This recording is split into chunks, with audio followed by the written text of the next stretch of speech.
Hello, I want to show you what I'm up against lighting wise. Look, see, I'm finally looking a bit grey like I properly am. But if I take off my cardie, look what happens. Count 3, 2, 1. See? I suddenly look younger. But I'm still grey. But it's not easy. It's not easy. What have we got?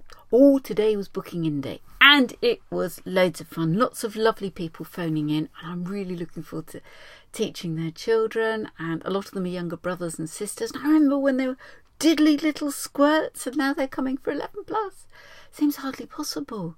And I'm really excited about that. This weekend as well, our son William is coming down for the weekend, and probably the last weekend we'll see him before he goes off to Northern Ireland for a couple of years. And that's new beginnings, and it'll be nice. I've never been to Northern Ireland, so we can go and visit.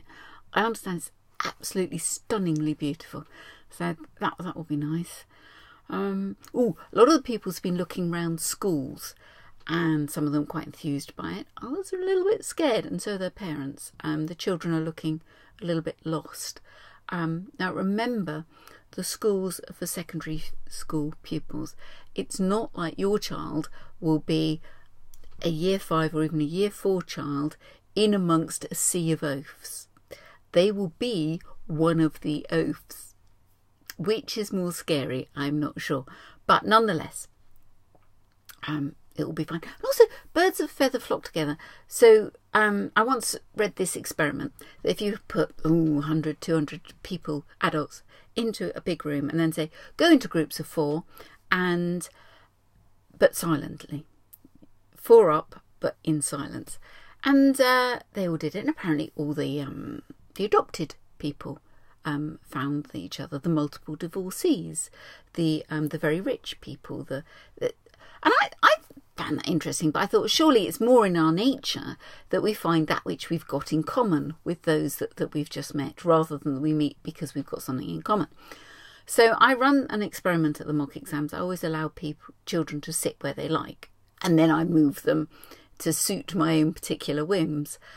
But it is interesting that the naughty autistic boys will sit next to each other, the nice but dim girls will sit next to each other, the private school girls will sit next to each other, the sporty boys will... Now, you've got to take out the pink girlies and the sports strip boys, because that's a very obvious visual clue. But it does seem to be the case that birds of a feather flock together. So if you're a bit loopy-la-la, you'll find other loopy-la-la friends at school. If you're sporty, you'll find other sports people. If you're musical, and the chances are everybody's a bit sporty or a bit musical.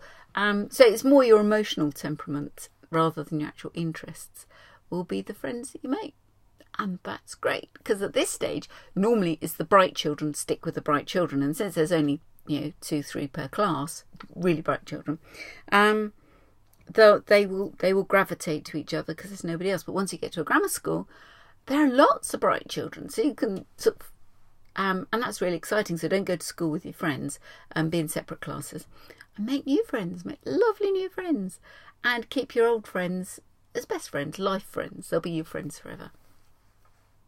So embrace the changes. Be very wary of schools that need to feed you a lot.